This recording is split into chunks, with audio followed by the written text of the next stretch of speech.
Muy buenas tardes y bienvenidos a un nuevo episodio de Rial del Tiempo, hoy en formato más breve y con un tema que seguro que os gustará. Buenas tardes, Javi, ¿qué tal? Hola Fran, ¿cómo estás?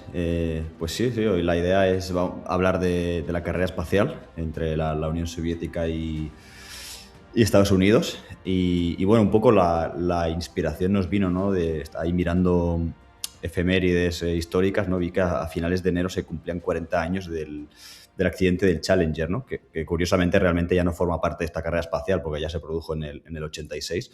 Pero sí, bueno, hace ya 40 años de eso y nos dio esta idea, ¿no? De hablar de la carrera espacial y sí, la verdad que lo queremos hacer en un formato un poquito más corto. Vamos a ver si nos salen ahí estos 20 minutitos, media hora que siempre intentamos hacer, para hacerlo así ameno y breve. Así que nada, por mi parte es todo. Si quieres empezamos, Fran.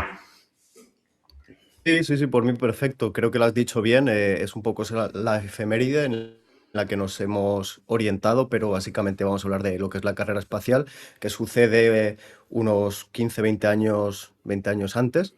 Y bueno, sí, han habido accidentes como el del Challenger, como el del Soyuz 2 Sí. y más en la historia de bueno, de la carrera espacial. Pero vamos a centrarnos un poco desde el comienzo y hablar lógicamente de los dos actores principales, que son la Unión Soviética y Estados Unidos. Así que Javi, por mi parte, apriétate el cinturón, que la visión está a punto Pegamos. de empezar.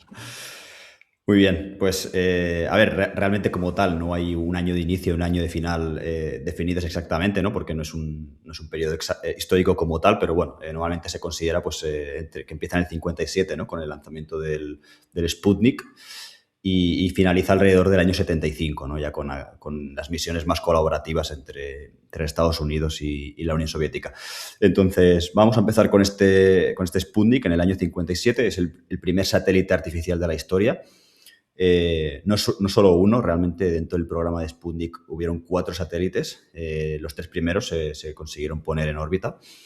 Y bueno, pues este es el inicio oficial de la carrera espacial. Ambas potencias, tanto Estados Unidos como la Unión Soviética, habían anunciado que pondrían un satélite en órbita para celebrar el Año Geofísico Internacional y a partir de ahí pues empezaron a competir para ver quién sería el primero, ¿no? Y pues este Sputnik se lanzó desde Kazajistán, que evidentemente en aquel momento pues formaba parte de la Unión Soviética. Y bueno, pues tampoco nos tenemos que imaginar un gran satélite como los que tenemos hoy en día, ni una nave espacial, ni nada. Simplemente era una esfera de 83 kilos, 58 centímetros de diámetro y 2 antenas. Y bueno, pues tenía una serie de transmisores y medía pues algunos temas atmosféricos, la presión, los electrones de la ionosfera, la temperatura, ¿no? Y bueno, duró unas 3 semanas hasta que le fallaron las baterías y bueno, eso en cuanto a las mediciones, ¿no? Realmente en el espacio estuvo unos 90 días desde su lanzamiento y finalmente pues se incineró al reentrar, ¿no? en la Tierra. Y para terminar el tema de los Sputniks, también yo creo que hay que mencionar el Sputnik 2, más que nada por el tema de la perra laica, ¿no? Que seguramente a muchos de vosotros os sonará. Este satélite llevaba el primer ser vivo, ¿no? en llegar al espacio, que es esta perra, que todos conocemos como Laika, aunque originalmente se llamaba Kudryavka, por lo que he estado leyendo. Y nada, sí que es un punto un poco cuestionable, ¿no? Sobre todo desde el punto de vista ético, porque nunca hubo un plan de regreso. Realmente no había plan de que la perra pudiese sobrevivir, simplemente querían ver cómo se comportaba, ¿no? en el espacio este ser vivo y realmente no esperaban que pudiese durar más de 10 días. Y realmente hoy en día se considera que ni siquiera eso, ¿no? Pues, lo más probable es que durante el despegue, a causa de la temperatura y el estrés, falleciese, ¿no? Pero, como digo, pues un poco cuestionable a nivel ético, bastante, pero bueno, es lo que pasó en aquel momento con el Sputnik 2. Y con esto ya pasamos al año 58. En el 58, en respuesta a este éxito soviético, se produce la creación de la NASA por parte de los Estados Unidos. En aquel momento el presidente era Eisenhower, todavía tenemos a Eisenhower en el poder. Es interesante porque a lo largo de todo este periodo, ¿no? Nosotros iremos comentando, Fran, varios hitos, ¿no? de la carrera, pero claro, en ambos bandos se van sucediendo distintos dirigentes, no siempre tenemos a uno en los dos bandos, por parte Por parte de Estados Unidos tenemos a Eisenhower al principio, luego tenemos a Kennedy, vamos a pasar también por Johnson, Nixon y Ford, ¿no? Finalmente. De hecho, dos de estos presidentes ven truncada, ¿no? Su carrera, Kennedy por su asesinato, evidentemente, y Nixon por el caso del Watergate. Y en cambio, en el lado de la Unión Soviética tendremos solo dos secretarios del Partido Comunista. Empezaremos con toda la parte inicial, la parte que le va mejor a la Unión Soviética en esta carrera. Tenemos a Nikita Khrushchev y luego finalmente en la segunda etapa tenemos a Leonid Brezhnev. Pero bueno, como digo, en aquel momento, en el 58, pues teníamos a Eisenhower y se produce la creación de la NASA, ¿no? En el lado soviético, el equivalente sería la OKB-1, que la verdad que no es tan conocida. Yo por mi parte no la conocía, no me sonaba, y además fue cambiando de nombre a lo largo de toda esta carrera y finalmente se conocía como la RKK Energía, ¿vale? Pero bueno, como digo, la NASA, pues por lo menos aquí en Occidente, muy conocida y lo que es la agencia espacial de aquel momento en la Unión Soviética, pues por mi parte al menos no me sonaba de nada. Y bueno, con esto vámonos al año 61 ya, tenemos el primer ser humano en el espacio. Aquí pasamos ya a las misiones Vostok, concretamente Vostok 1. Acaban las misiones de Sputnik, tenemos las Vostok, de nuevo por parte del lado soviético, como seguramente ya os imagináis por el nombre. Y pues como digo, ¿no? Yuri Gagarin, el primer hombre en el espacio, no solo llegó al espacio, sino que además orbitó la Tierra. Y bueno, pues eso, estuvo orbitando nuestro planeta durante 108 minutos. Y luego, pues finalmente, según lo planeado, fue expulsado en la cápsula y aterrizó en Kazajistán usando un paracaídas. O sea, un éxito completo. Fue galardonado como héroe de la Unión Soviética, que era la más alta condecoración en su país. Y bueno, de hecho pasó a ser una celebración internacional, no solo en la Unión Soviética, sino que fue visitando distintos países del mundo, excepto Estados Unidos, ¿no? En el que se le prohibió creo que Kennedy le prohibió el acceso, pero por lo demás fue famoso a nivel mundial. Y bueno, a partir de ahí pues se produjeron el resto de misiones Vostok, en las cuales la Unión Soviética continuó poniendo hombres en el espacio, hasta culminar en el año 63 con la Vostok 6, que puso también a la primera mujer en el espacio, a Valentina Tereskova. Pero de vuelta al 61, ¿no? Sí, dime, Fran. En la cual tenemos un short. Sí. Y os invitamos ahí a ver. Bien. Verdad, no me acordaba. Sí, un short tuyo. Sí. Ahí hay que verlo. Y nada, eso volviendo al 61, ¿no? En el que el Yuri Gagarin se puso en órbita, pues también tenemos que se produce el conocido discurso de Kennedy, ¿no? En el que anuncia que ellos van a llegar a la Luna antes de que termine la década. O sea, se compromete a llegar a la Luna antes del 1970. Y bueno, vamos a pasar al primer éxito estadounidense, que hasta ahora, como podéis ver, pues es un completo éxito soviético. Hasta este punto la carrera la va ganando De momento es la Unión Soviética, ¿no? Es una victoria aplastante. Sí, aquí, 4-0 aplastante. casi. Exacto, completamente aplastante. Tanto por el satélite como por el primer hombre en el espacio, o sea, bestial. Y bueno, pues vamos a ver el primer éxito, entre comillas, estadounidense. Más que un éxito, es simplemente ponerse al día, ¿no? Un poco con lo que había conseguido hasta entonces la Unión Soviética. Y en el 1962, pues consiguen también poner a un hombre estadounidense, en este caso, a orbitar la Tierra, que es John Glenn. De hecho, este ponerse al día, ¿no? Ponerse al nivel de la Unión Soviética lo consiguen en 2 pasos, no en un único paso, ya que primero en el año 61 habían puesto al primer hombre estadounidense en el espacio, era Alan Shepard, pero este hombre no lo ponen en órbita, simplemente lo ponen al espacio a nivel suborbital, y luego sí que ya en el 62 ponen al primer hombre en órbita, ¿no? Que sería John Glenn, como decía. Entonces, bueno, consiguen en 2 pasos, pero bueno, se ponen un poco a nivel técnico, se ponen a la misma altura que lo que había conseguido la Unión Soviética con Yuri Gagarin. Y bueno, aquí volvemos a ver que de nuevo la Unión Soviética se adelanta en el año 65, ya que se produce la primera caminata espacial. Alexei Leonov, en la misión de Voskhod 2, ¿vale? Hasta ahora hemos visto las misiones Sputnik, hemos visto las misiones Vostok con Yuri Gagarin y ahora ya hemos pasado a las Voskhod. Y aquí, pues sí, Alexei Leonov realiza la primera actividad extravehicular. Esto quiere decir que salió de la nave mientras esta estaba en el espacio. estuvo fuera de la nave durante 12 minutos y 9 segundos, el 18 de marzo del 65, y bueno, pues estaba unido a la nave por una correa de 5 metros y poco, ¿no? De 5 metros 35. Parece ser que tuvo algún pequeño problemilla al intentar regresar a la nave porque se había hinchado el traje con el tema del vacío, pero bueno, lo pudo conseguir. Y además del hito, ¿no? De ser la primera caminata espacial, también consiguió, durante poco menos de cuarto de hora que estuvo fuera, consiguió hacer un pequeño boceto del amanecer orbital. O sea, también tenemos la primera obra de arte realizada en el espacio exterior. Y bueno, a partir de aquí ya en el 67 empiezan las misiones Soyuz por parte de la Unión Soviética, que se centran un poco más en trabajar ya en acoplamientos entre naves, estaciones espaciales, un poco lo que ya casi tenemos hoy en día, ¿no?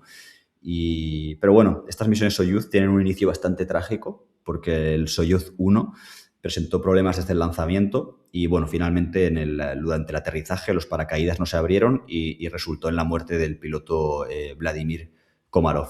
Es curioso porque el anterior héroe, ¿no? De Yuri Gagarin, el primer hombre en el espacio, había actuado como preparador de astronautas y, bueno, además era amigo personal de Komarov.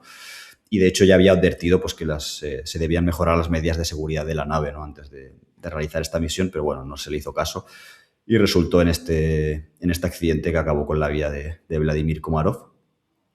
Y bueno, aquí ya empieza un poco a partir de aquí empieza el ascenso estadounidense con las misiones Apolo. Voy a ir directamente al Apolo 8 en el año 1968, que es la primera misión tripulada en orbitar la Luna, ¿vale? Tú, Fran, nos hablarás ya de la que sí que llega a aterrizar en la Luna como tal, ¿vale? Esta no llega a aterrizar, simplemente orbitan. Entonces, además, pues son los primeros humanos en ver la cara oculta de la Luna, que esto a mí siempre me resulta curioso, ¿no? Porque es un poco difícil de explicar, porque tanto la Tierra como la Luna orbitan, ¿no? Y además la Luna no solo orbita, sino que también tiene traslación alrededor de la Tierra y gira, ¿no? Pero aún así, a pesar de todos estos movimientos, nosotros siempre vemos la misma cara de la Luna. Solo vemos una cara, la otra siempre queda oculta a ojos de la Tierra y bueno, además siempre han habido muchas teorías, ¿no? De que si había algo misterioso en esa cara, lo que sea, ¿no? Y bueno, estos hombres pues ya pudieron ver la cara oculta. No había nada especialmente misterioso en ella, de hecho es bastante parecida a la cara que podemos ver, únicamente que con más cráteres, ¿no? Porque al ser la cara que está expuesta es la que recibe más meteoritos, ¿no? Pero más allá de eso no parece que tenga ningún otro misterio. Y bueno, es un poco todo, ¿no? El Apolo 8 pues tardó 3 días en llegar a la Luna, orbitó 10 veces a lo largo de 20 horas. Y aquí un poco americanada, ¿no? La tripulación realizó una transmisión televisada de Nochebuena en la cual leyeron los primeros 10 versos del libro del Génesis y fue la transmisión más vista de la historia hasta entonces, ¿no? Un poco Hollywood, ¿no? Al estilo Hollywood. Y bueno, a partir de aquí, pues ya te dejo bueno, decir que regresaron con éxito, ¿no? Consiguieron regresar con éxito el 27 de diciembre del 68, amerizaron, es decir, que aterrizaron en el océano Pacífico concretamente, y fueron nombrados hombres del año. Y ya está, hasta aquí el Apolo 8 y con este ascenso americano te dejo a ti, Fran. Perfecto, me lo has dejado en plena luna, ¿no? Y Eso bueno, ahora es. vamos a hablar un poco exactamente de estas misiones, sobre todo, claro, entramos ya en el territorio de la luna, pues tenemos que hablar de todas las misiones Apolo, que tú bien nos has introducido, ¿no? Hasta la número 8, pero antes de entrar en las misiones Apolos y en Estados Unidos, me gustaría dar una pincelada también, ¿no? Sobre la Unión Soviética en la luna, si llevaron alguna misión, si llegaron alguna persona allí o bueno, un poco lo que hicieron, ¿no? Y bueno, ya se adelanto que la Unión Soviética no consiguió aterrizar a nivel de persona, ningún humano soviético consiguió aterrizar en la Luna, pero en cierto modo también fueron los primeros en lograr diferentes hitos, ¿no? Uno de ellos, por ejemplo, es en el 1959 cuando lograron estrellar un objeto humano contra la Luna, siendo, digamos así, los primeros en tener ese contacto indirecto con la Luna. Luego, por lo que he podido investigar un poco, en ese mismo año también he visto que se hicieron fotos de la cara oculta de la Luna, de lo que tú antes nos comentabas, Javi. Pues esas primeras fotos fueron gracias a la Unión Soviética ya en el año 1959. Sí, Y de hecho luego antes ellos de llegar. lo vieron antes que, o sea, lo que yo he comentado fue en el 68 y ahí fue cuando los humanos realmente vieron la cara oculta de la Luna, pero como tú dices, la Unión Soviética ya la había conseguido fotografiar anteriormente y por lo tanto se había podido ver lo que había en esa cara oculta, sí. Y luego tenemos lo que sería el primer alunizaje, bueno, hecho por los humanos en la Luna, que es también de la Unión Soviética, conseguido por la Unión Soviética. Y luego ya un poquito más tarde, en el 1970, se llevaría la primera misión rover, también por los soviéticos, pero claro, aquí ya encontramos que ya es en el 1970, ¿no? Y un poco, Javi, no sé tú qué piensas, pero yo creo que 1969 fue el año que cambió todo y que te podría decir que decidió, ¿no? Quién es el ganador de esta carrera espacial desde el punto de vista occidental, desde el punto de vista nuestro, ya no hablo de Estados Unidos, obviamente. Quizá en la Unión Soviética y lo que hoy es Rusia, pues entiendo que tienen otro punto de vista de quién es el ganador y se pueden basar, ¿no? Pueden darnos buenos argumentos, pero algo pasó en el 1969 que cambió, de hecho, toda esta carrera espacial.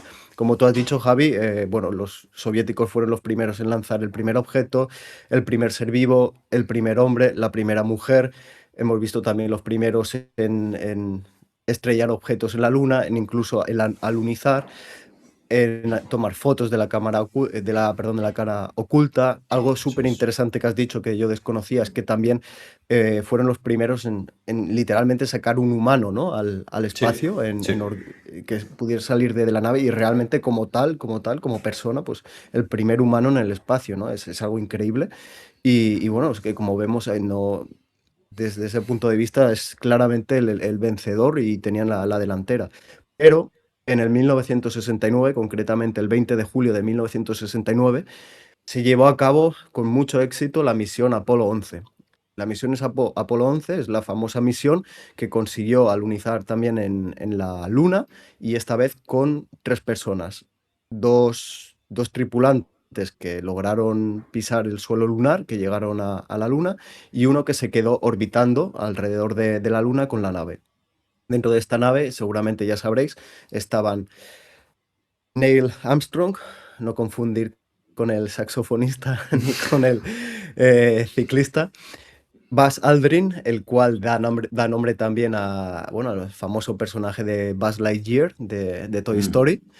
Y luego tenemos a Michael Collins, que, bueno, este pobre hombre, pues supongo Sí, que se quedó un poco con la miel en los labios, ¿no, Javi? Yo cuando sí, he eso estado sí. leyendo, lo he estado viendo, digo, vas ahí con tus dos compañeros, con tus dos colegas, ¿no? Y dos de ellos consiguen pisar la luna y tú te quedas ahí, a las puertas, Sí, ¿no? y a Pero nivel bueno, a nivel de fama, yo creo que también se nota, ¿no? O sea, bueno, todo el mundo conoce a Neil Armstrong y seguramente a muchos también les suena Buzz Aldrin, ¿no? Pero yo, vamos, por lo menos lo que yo creo, a no ser que seas un experto, casi nadie le conoce a Michael Collins. Entonces, a nivel de fama, yo creo que también el hecho de no haber pisado la luna creo que impactó también.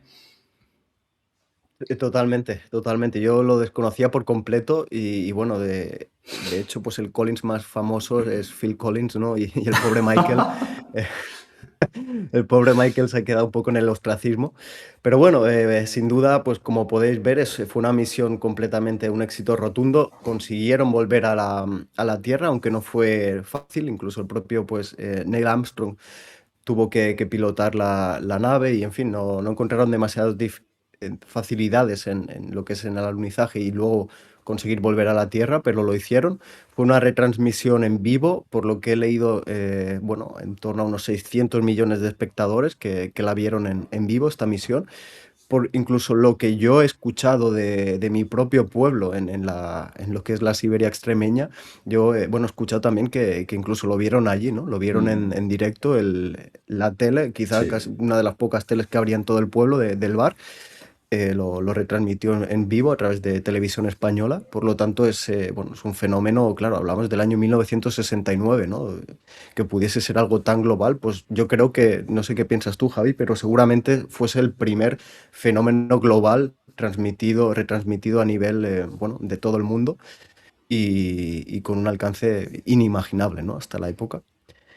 Y bueno, estamos hablando de la misión Apolo 11 y lo que es realmente curioso, ¿no? Uno piensa que a lo mejor llegaron solo una vez a la Luna o si hubo alguna más. Y sí hubo 6 misiones más que también consiguieron aterrizar en la Luna. Algo que, bueno, yo de pequeño, pues no, la verdad no tenía conciencia de esto y lo aprendí relativamente tarde, que hubo más misiones que lograron también llegar a la Luna, por lo tanto que hubo más humanos también pisando la Luna.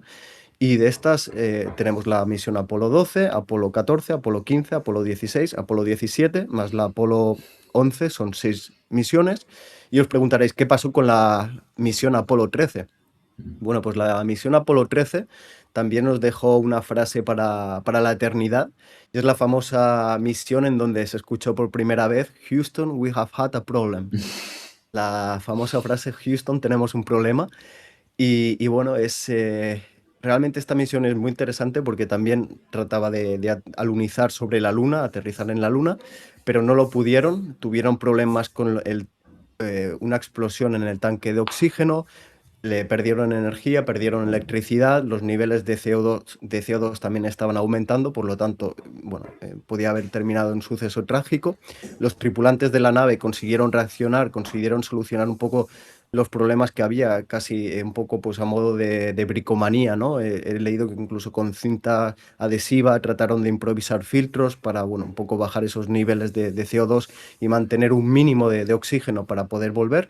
Y entonces, pues eso, no consiguieron alunizar en la Luna, pero sí que consiguieron volver sanos y salvos a la Tierra. Y entonces se podría considerar como una especie de un éxito humano tras un fracaso científico, ¿no? Y bueno, nos dejó esta frase para la posterioridad que se une también a la famosa de Lars Armstrong, que literalmente lo que he podido buscar es That's one small step for man, one giant leap for mankind. Se dice que él realmente quiso decir That's one small step for a man. Ese A se quedó un poco ahí perdido, pero bueno, nos ha llegado hoy en día por la traducción que sabemos al español, es un pequeño paso para el hombre, un gran paso para la humanidad. Entonces, bueno, los estadounidenses, pues con estas dos frases épicas, con estas dos frases hollywoodienses y viendo que consiguieron llegar a la Luna, pues bueno, desde el punto de vista occidental, estadounidense, se declararon pues como los ganadores de esta carrera espacial.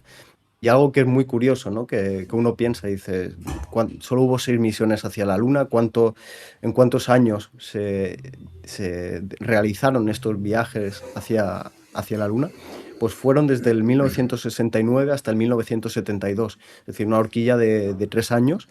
Y luego ya no se decidió seguir viajando a la Luna un poco también por lo que tú has dicho, Javi, ¿no?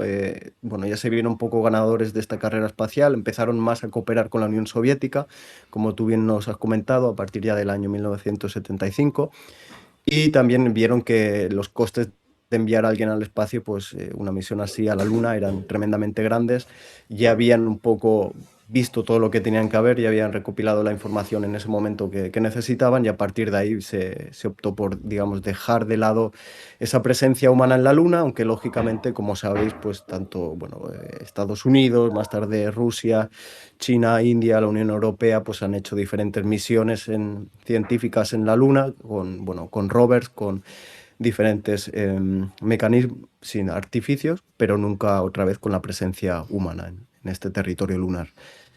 Y Javi, esto es un poco todo por mi parte. En este caso no tenemos ningún problema. Ha ido todo genial. Aunque ha habido un momento en que mi audio ha desaparecido, Sí, pero bueno, creo que todo ha ido bien y volvemos de vuelta a la Tierra. eso es. Sí, sí, no, es tal cual dices. Realmente solo faltaría comentar, ¿no? Que lo que decía, el periodo se extendió después de esta victoria estadounidense, ¿no? Se considera que se alargó esta carrera hasta el 75 con la misión conjunta del Apolo-Soyuz, ¿no? En la que hay un acoplamiento entre una nave estadounidense y una soviética. Y ahí sí que ya se le da el punto y final, ¿no? A esta carrera espacial. Y bueno, yo creo que lo que comentabas es también una victoria, yo creo, publicitaria, ¿no? Por parte de Estados Unidos, y es por eso que realmente aquí, por lo menos en Occidente, se considera tan clara, ¿no? La victoria por parte de Estados Unidos, cuando realmente pues hay muchos hechos en los cuales ganaron, ¿no? No lo voy a volver a decir porque ya les has listado tú perfectamente antes. pero sí, es una carrera tanto a nivel espacial como a nivel de marketing y publicitaria, está clarísimo. Pues muchas gracias, Javi. Yo creo que hemos cumplido lo que hemos prometido. Ha sido un capítulo más breve, por lo tanto esperemos que os hayáis quedado hasta el final, que os haya gustado, que os suscribáis, que deis a like. Y nada, poco más que decir por mi parte, Javi. Seguiremos así. Si tiene buena acogida, pues seguiremos con este tipo de vídeos que también nos hace un poco la vida más fácil. Y nada más, Javi. Por mi parte, hasta la próxima. Sí, nada más. Echarle un ojo a los shorts, que hemos estado ahí trabajando también en ellos. Y nada, nos vemos en el próximo trago del Real del Tiempo. Hasta luego. Adiós. Hasta luego. Adiós.